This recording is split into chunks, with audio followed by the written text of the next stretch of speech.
Oke, assalamualaikum. Jadi di video ini kita akan belajar bagaimana caranya menghitung nilai rata-rata atau jumlah rata-rata, tetapi berdasarkan kriteria ya. Jadi ada banyak cara, ada banyak rumus yang bisa kita gunakan untuk menghitung menghitung rata-rata dengan kriteria. Oke, langsung aja kita ke videonya ya. Dan teman-teman, ini yang pertama saya memiliki data kayak gini, kemudian di sini kriterianya ditentukan adalah wilayah. Dan di sini adalah jumlah transaksi rata-ratanya ya di bawahnya. Oke, yang pertama saya akan gunakan fungsi di average ya. Oke, yang pertama di sini misalkan kriterianya adalah wilayah Majalengka ya. Majalengka kayak gini. Jadi kita akan menentukan berapa sih nilai rata-rata transaksi untuk wilayah Majalengka. Nah, di sini fungsi di average ini harus ditentukan dulu tabel bantu di sini karena akan membaca feed ya. Nah, di sini tulis aja wilayah kayak gini. Kemudian di sini di bawahnya itu harus sama dengan data yang ini, Majalengka gitu ya. Oke, di sini udah ada ketentuannya, udah ada kriterianya ya. Lalu di sini kita gunakan fungsi di average ya, yang ini. Kemudian di sini akan membaca database, maka teman-teman blok aja ke sini. Oke. Lalu di sini feednya yaitu kita tentukan transaksi yang ini ya. Oke, transaksi yang sama karena di sini kan transaksi semua ya. Lalu kalau sudah kayak gini kita tentukan kriterianya. Kriterianya yaitu kita ambil feed yang bantunya gitu, feed tabel bantunya di sini harus diblok, oke? Lalu kalau sudah gitu kita enter aja. Nah, kita bisa mengetahui di sini jumlah transaksi rata-rata untuk wilayah Majalengka adalah sebanyak 210 juta ya dari nilai-nilai yang ada di sini. Oke. Nah, itu cara yang pertama. Kita lanjut ke cara kedua. Cara kedua ini lebih mudah daripada cara yang pertama karena tidak usah memerlukan tabel bantu sebagai feednya ya. Oke, cara kedua kita tulis aja di bawah kayak gini. Cara kedua kita gunakan fungsi SUMIF ya. Oke, cara kedua ini lebih simpel karena tidak usah memerlukan feed atau tabel bantu. Kita gunakan fungsi SUMIF. Jadi formulanya sama dengan SUMIF. Oke, kayak gini. Lalu kalau sudah gitu kita lihat sinteksnya di sini ada rank ya. Ranknya itu yaitu kolom ini ya.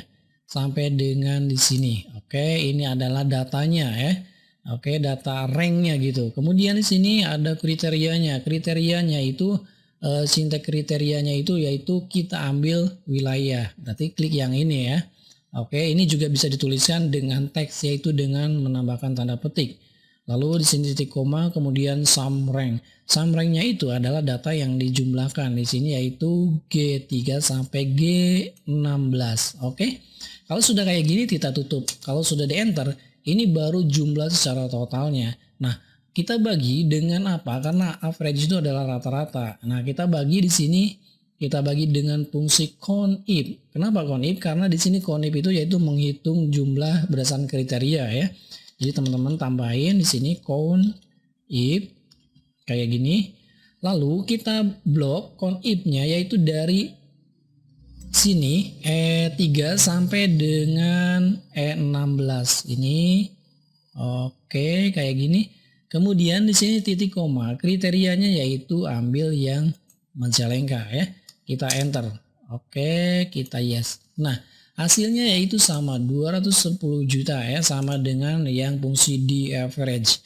Oke, itu cara yang kedua. Kita lanjut cara yang ketiga, kita yang cepat-cepat aja ya. Oke, cara ketiga itu lebih simpel ya teman-teman. Kita gunakan average if ya. Jadi rumusnya itu average if. Oke, kayak gini. Lalu di sini ada rank ya. Ranknya itu yaitu pilih yang ini. Oke, sampai sini. Nah, ini adalah rank atau sinteks rank untuk mengambil datanya ya. Kemudian di sini kita titik koma, kemudian di sini adalah kriterianya yaitu wilayah, ambil ke sel I3 ya. Lalu kalau sudah kayak gini G3 sampai G16 di sini kita jumlahkan atau average ranknya ya. Nah, ini rata-rata yang ingin dijumlahkannya. Kemudian enter. Oke, kita bisa lihat hasilnya yaitu 210 juta sama dengan cara 1 dan 2 hasilnya ya. Jadi semuanya ini tiga-tiga cara ini adalah hasilnya sama tetapi rumusnya berbeda ya gitu teman-teman. Silahkan pilih mana yang paling mudah. Saya kira yang termudah adalah cara yang ketiga ya teman-teman. Silahkan pilih aja mau cara 1, 2 ataupun 3 ya. Dan cara yang terakhir, cara yang keempat, kita gunakan pivot table ya. Di sini teman-teman klik menu insert, kemudian pivot table. Kalau sudah kayak gini, kita select tabelnya atau ranknya. Teman-teman silakan blok kayak gini.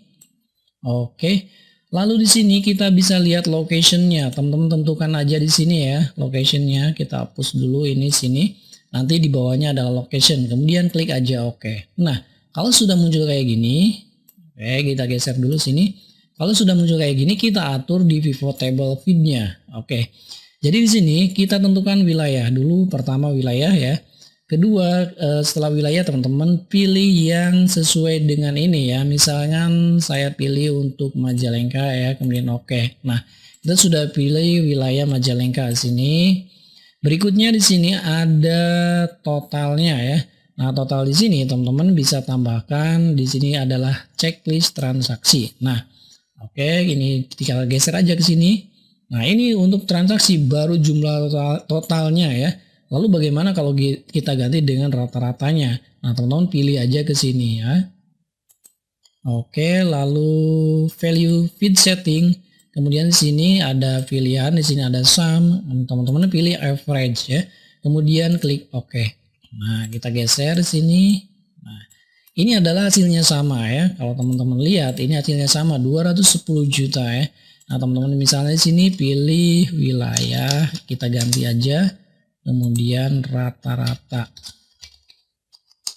Nah, dari sini teman-teman, mana yang paling mudah untuk teman-teman lakukan? Ini sama saja hasilnya. Tergantung nanti kita kebutuhannya untuk apa. Kalau misalkan dengan pivot table maka teman-teman silakan gunakan cara yang keempat, tetapi kalau dengan formula silakan pilih salah satu dari 3 formula ini.